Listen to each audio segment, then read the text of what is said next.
All right, well, we're going to jump right into this. Let's talk about what types of entrepreneurs are there. Kind of to address what you just said, Ms. Chelsea, is what's out there? What is the approach that different entrepreneurs take to this thing called entrepreneurship? So I'm sure most of us are familiar with the Elon Musks of the world. Okay. When you probably think of the word entrepreneurship, that's probably what kind of comes to mind. And we call that type of entrepreneur a wealth builder. And that's someone who is intentionally trying to build a ginormous business that will have massive financial success and economic impact. In other words, they are absolutely will need multiple benefactors or investors to quickly grow the business. So they can't do shoestring or grassroots that many of us are familiar with, right? Where we're just kind of bootstrapping it. They are going to go out and seek venture capitalists, hedge funds, institutional banks to try to raise millions of dollars. And we're not even talking the Shark Tank level, but that could be a stage, right? That would be called like first round funding. I'm not going to get into too much of the jargon of that, but it's basically trying to accumulate a lot of money up front in order to quickly launch a business that can impact thousands of people, tens of thousands of people, and in some cases globally, right? I'll let you talk about the freelancer because I feel like, yeah, that's you aced that one. So I worked full time, I didn't have to go into the office necessarily, but my hours of expectation was like 9 to 5. But then I'm also an entrepreneur, so I have to do entrepreneurial stuff. I'm working at AmeriCourse, but right now I'm working also with Spark U, so I have to be able to do both before midnight comes, right? And do effective work and also manage this little Energizer bunny that never stops moving and still meet my deadlines and still have a positive attitude and then still maybe bringing new ideas and fresh ideas to the platform. So as an independent worker, I'm choosing to be an entrepreneur. That's another burden or hours or a heavy weight that I'm choosing to do alongside of my regular life. So I also have to take classes, do cohorts, I have to pay my Secretary of State bills, I have to pay my rent at my store, I have to manage all these things and still be like, hi, I'm still a person. So it's a delicate balance. Do I guess, crash out? That's the new term. Do I go crazy?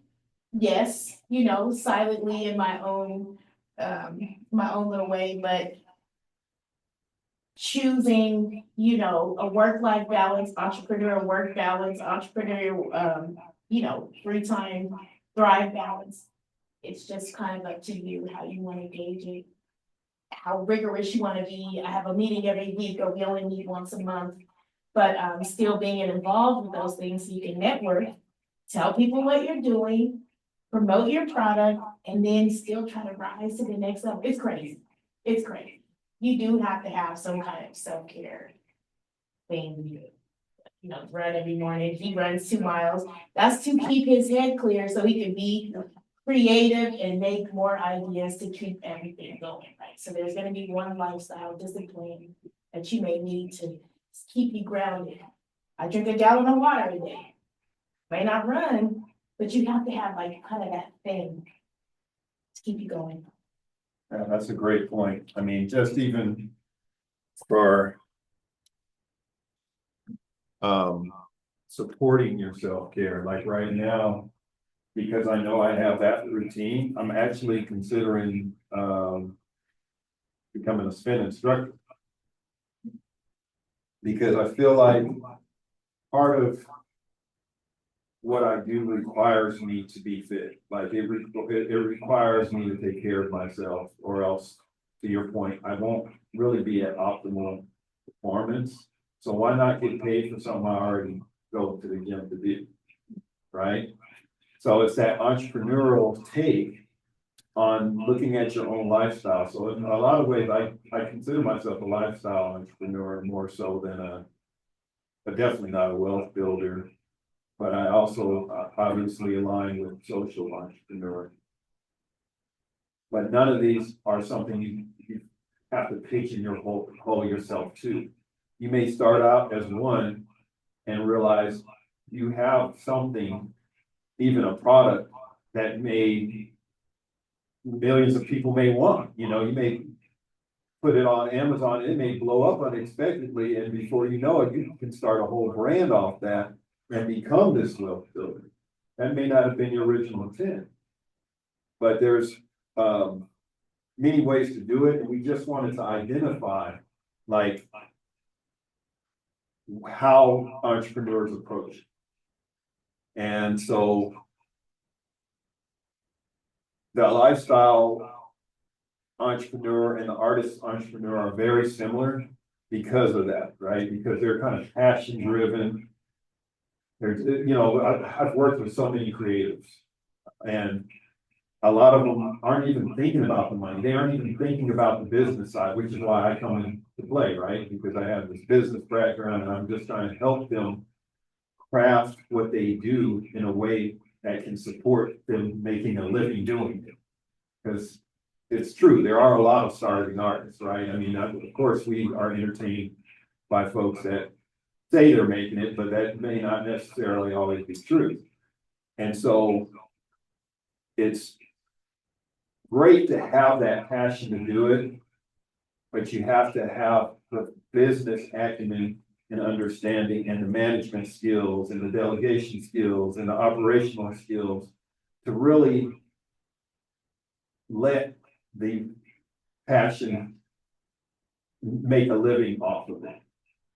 So I hope the little spin instructor may jog something with you, because you may be doing something at self-care right now and you're like, well, man, I do hair for people for free, and you know, just because I like to. I do nails for people. I never really thought about I could start charging or make a little side business out of it. But that side business could start something, you know.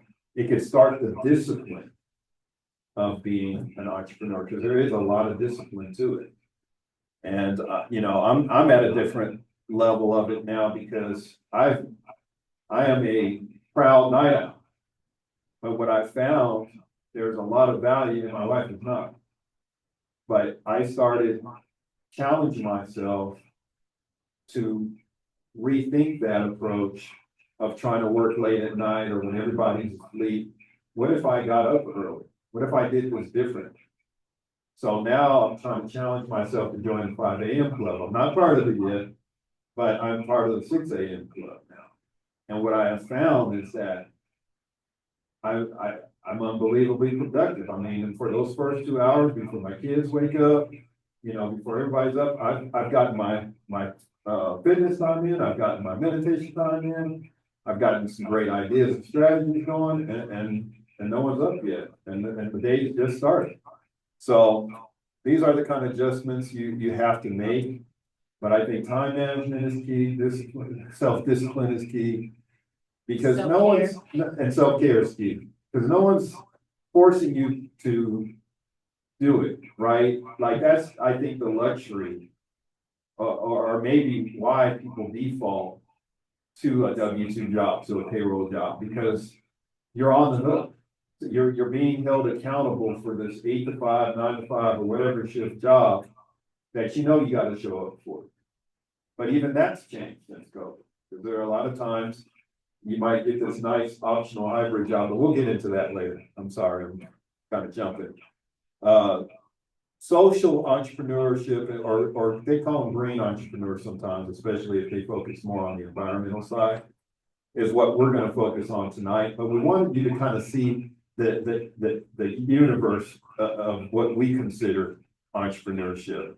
And there's many other ones, but I feel like this one kind of covers a lot of them, because there's also entrepreneurs that get bored, that just jump every three, I don't want to put a year timeline on it, but they can't really stick with one business long term, like what was it, Bezos, with Amazon. I mean, he was one of the richest guys in the world, or America, but he stuck with it. He started Amazon in like the 90s, so people they forget that, they think, oh man, you become a billionaire overnight. No, he didn't. Like he put in the time, he put in the work.